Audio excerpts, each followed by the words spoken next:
Hey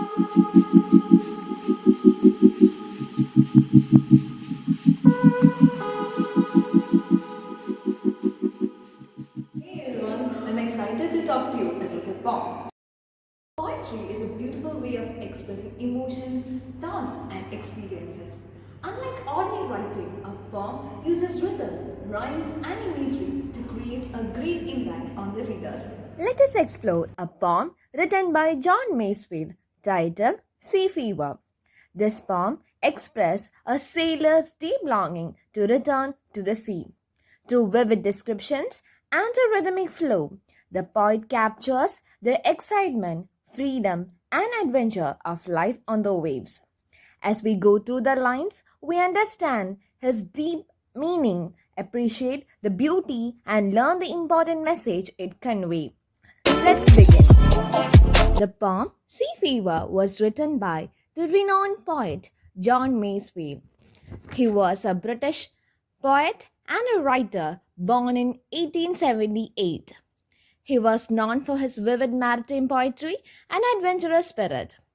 Losing his parents at a very young age, he was sent to the sea as a teenager aboard the training ship HMS Conway.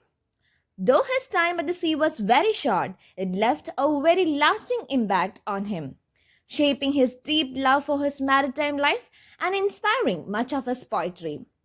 After leaving the sea, Masefield traveled to America, where he worked various jobs before returning to England to pursue his passion for writing.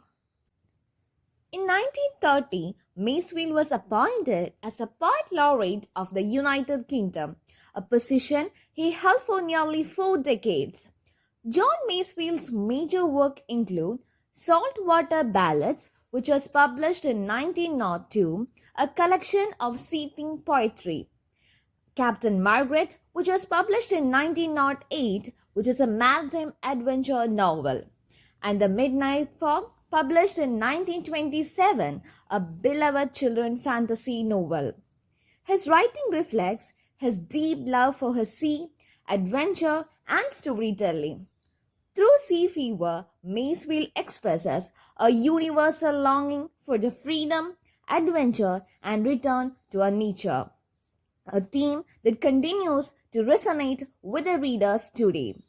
His poetry not only celebrates the thrill of the sea but also reminds us of its power and the need to be respected and protected.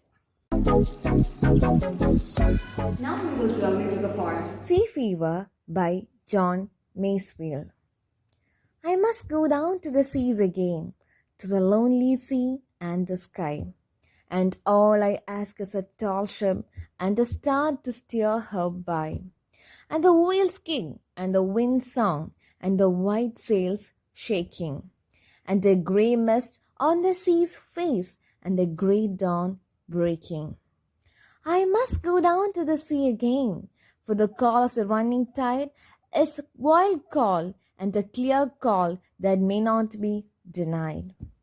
And all I ask is a windy day with the white clouds flying, and the flung spray and the blown spume and the seagulls crying. Now we will look into the explanation of the first stanza. The poet wants to return to the sea because he loves the freedom and the adventure it offers.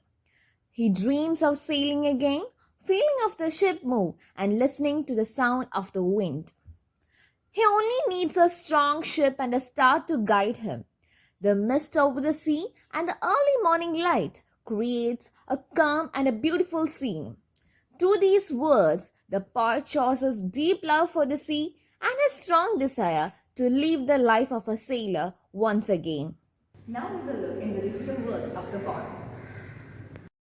So the first word is lonely, which means feeling alone. The second word is steer.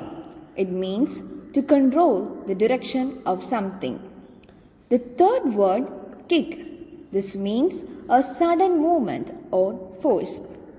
The next word is sail, which means a large cloth on a ship. Next, mist. Mist means a thin layer of fog. And the last word is dawn. the time when sun begins to rise. Now let's look into the poetic devices in the poem. The first poetic device is personification. Personification is giving human qualities to a non-human thing. The personification used in the poem include lonely sea, steer her, wheels kick, wind song, sails shaking, sea's face. Next poetic device that is used in the poem is imagery. Imagery is a use of descriptive language to create a vivid mental picture. The imageries used in the poem are the lonely sea and the sky, a grey mist on the sea's face, a grey dawn breaking. Now let us delve into the rhyme scheme of the poem. A rhyme scheme is the pattern of rhyming words at the end of each line in a poem. Here in the poem Sea Fever, the rhyme scheme is AABB. So we have explored the very first paragraph of the poem Sea Fever by John Masefield. The poet's love for the sea is clear through his vivid descriptions and strong emotions. Shall we now go on a small activity session? Imagine you are a sailor. Now write a short diary entry about your day at the sea. Hope you all have enjoyed the poem. Thank you.